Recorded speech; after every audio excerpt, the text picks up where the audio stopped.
Magandang araw, ako pala si Dave at ngayon magtuturo ako, babagi ko sa inyo isang magandang application na magagamit natin sa loob ng klase. Ito yung ZipGrade. So una, kailangan natin ng Play Store. So meron akong dalawang device, ito yung cellphone at yung tablet. Dito, gagamitin ko yung tablet para mas makita nyo ng mas maigi at ganoon din meron dito sa gilid. Gagawin ko una, kailangan mag-install tayo ng Google Store or wala tayong Google Store. Meron na. I-click ko yung Google Store. Okay, pag tayo nakapunta na sa Google Store, i-click natin to. Ang search, i-search natin yung ZipGrade. Okay, lalabas yung ZipGrade.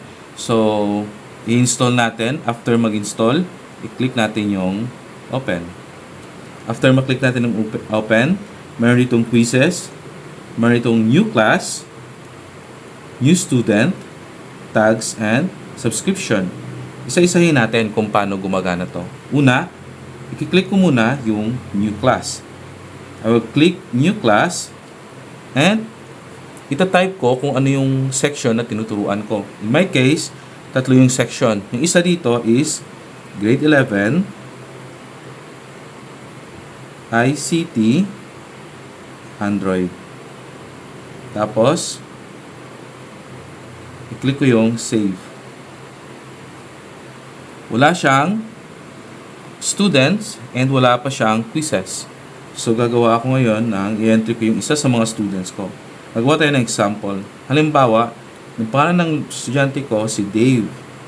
Apelyido niya, yung initial niya is G. Tapos yung apelyido niya is Lopez. Hayaan lang natin yung ZipGrade ID.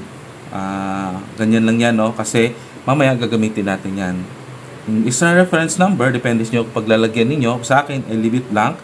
At i-click ko ngayon yung Android. Kasi yung section ni Dave ay Android. I-click ko yung save. And, pagbabalik ako, kaya ngayon, pagpupunta ako dito sa my Android, mayroon ng isang student, si Dave Lopez. Ayan. Babalik ako. Punta ako sa quiz. Ayan. So, paano ba gumawa ng quiz? Click ko lang tong new quiz. Na-type ko kung ano yung exam. Halimbawa, yung exam namin ngayon is end term. Halimbawa, first semester end term. Tapos, exam. Okay. Ang subject ko na tuturo ay animation. In animation. Okay, yung answer sheet dito, pipili ako ng 50. Kasi, 50 items. Tapos, pipiliin ko yung isang section, yung ICT Android. Halimbawa, pag meron kang tatlo, ipipili mo yung tatlo. Tapos, i-click ko yung save. Ayan. So, nakagawa na tayo ng quiz menu. So, anong next? Ay, i-click ko yung edit key. Dito, i-encode ko yung mga tamang sagot. Ito yung key answer. Halimbawa, yung tamang sagot, halimbawa lang, ayan. Makatapos ako sa 50. Ayan, o. Ayan. After nun, back lang ako. And, wala. Mayroon na ako ngayong mag-check ng ating form. So, next na gagawin ko dito ay isi-send ko yung nagawa ko na form. Okay, so nakalagay dito na PDF. Ito yung pangalan na isi-save, ZipGrade 50 Questions version 2 PDF. So, isi-send ko siya ngayon sa aking wife. Ayan. Yun na-send na. So, ngayon, punta na tayo doon sa aking computer para makapag-print na tayo. Okay. So, andito tayo ngayon sa screen. Ayan, nasend ko na sa aking wife sa messenger yung ZipGrade. So, i-download ko siya by clicking this. Automatically, magda-download siya. So, i-open natin yung file kung saang folder siya at ito na yung magiging kalabasan. Okay? So, pag i-open natin, ito yung makikita natin dito.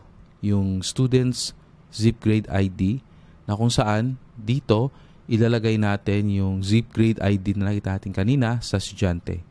Ayan, papakita ko sa screen dito kung ano yung zip grade ID. After nyan, ay ilalagay natin siya sa Word document para na gawin nating 4.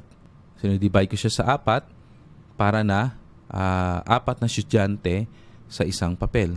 So, ngayon, ipiprint natin siya at ipapakita ko sa inyo kung paano naman tayo mag-scan ito. Okay, bibigyan natin sa student ang kanyang zip grade ID na 93199. So, every student may different or may unique na zip grade ID. So, halimbawa, yung pangalan ko ay Dave Lopez, tapos G. Lopez. Yung date, halimbawa, kumuha siya ng 2 December 2024. And then, yung class ay grade 11 ICT Android. Okay, pag 9 dito, kailangan na dyan tayo magkulay ng 9 sa 9. Okay? Tapos pag 3 dito, lagay din tayo sa 3. Lagay din tayo sa 1. Okay, lagay din tayo sa 9 ulit. And 9. Kailangan na tama yung paglalagay dito kasi pag mali, hindi yan marirecord sa zip grade. So ngayon, mag-answer na yung students. Halimbawa lang, yung answer niya is ganito. Okay, ngayon, scan ko na, ilalagay ko lang papel dito. Pupunta ako sa quizzes. First semester. Yung gagawin ko, ay pupunta ako sa quizzes. And i-click ko tong first semester end-term exam in animation. Click ko yung scan paper. And, yan, yung 4 na yan, ilalagay ko lang dyan. Automatically, na second, malaman natin kung yung score ng estudyante. So, dito, nakita ko, yung score niya is first semester end term is, yung ID number is 93199, tama. Okay? Dahil tama yung lagay natin dito, 93199, correct?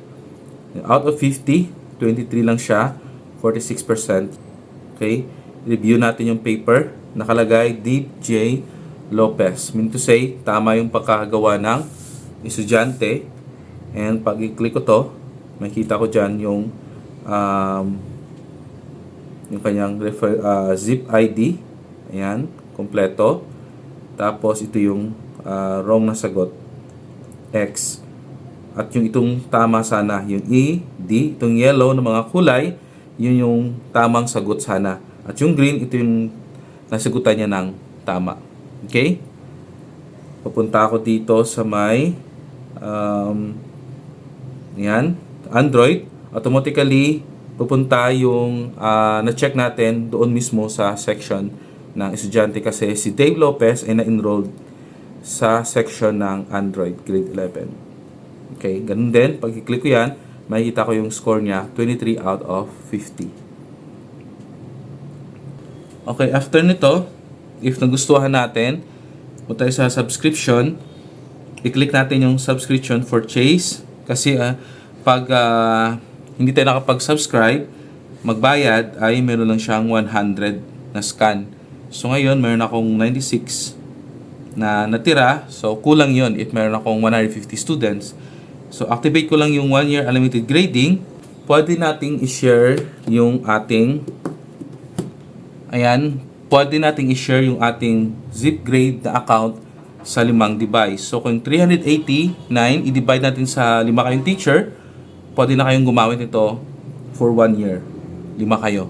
So, ibigay mo lang yung username, password sa kanila, and pwede lang gamitin for 1 year. Unlimited scanning. Okay? Thank you guys for watching.